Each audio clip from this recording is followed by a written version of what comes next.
സ്ഥിരമായി mobile phone ഉപയോഗിക്കുന്നവരാണ് നിങ്ങൾ. തീർച്ചയായും നിങ്ങൾക്ക് ചെറുതായിട്ടുള്ള പെടലി വേദന അല്ലെങ്കിൽ കഴുത്ത് വേദന അനുഭവപ്പെടാം.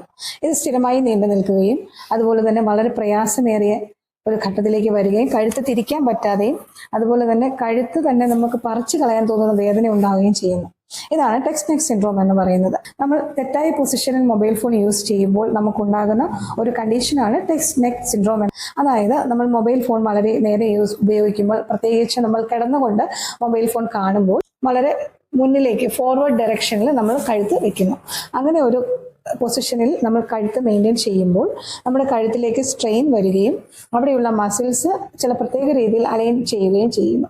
ഇങ്ങനെ സംഭവിക്കുമ്പോൾ അവിടെ ഉണ്ടാകുന്ന ഞരമ്പുകൾക്ക് ക്ഷതം സംഭവിക്കുകയും അത് ഒരു പ്രത്യേക രീതിയിലേക്ക് കഴുത്തിൻ്റെ അലൈൻമെൻറ്റ് സ്ഥിരമായി കൊണ്ടുപോവുകയും ചെയ്യുന്നു. ഇതാണ് ടെക്സ്റ്റ് നെക്ക് സിൻഡ്രോം എന്ന് പറയുന്നത്. ഇത് വളരെയധികം വേദനാജനകമാണ്. സെർവിക്കൽ സ്പോണ്ടിലോസിസ് എന്ന് പറയുന്ന ഒരു കണ്ടീഷനെ മിമിക് ചെയ്യുന്ന ഒരു കണ്ടീഷൻ കൂടിയാണ്. വളരെ ചെറിയ രീതിയിലുള്ള മെഡിസിൻസ് കൊണ്ടും ചിലതരം എക്സർസൈസുകൾ കൊണ്ടും പൊസിഷനിങ് കൊണ്ടും നമുക്ക് തീർച്ചയായും കംപ്ലീറ്റ് ആയിട്ട് മാറ്റാവുന്ന ഒരു കണ്ടീഷനാണ് ടെക്സ്റ്റ് നെക്ക് സിൻഡ്രോം.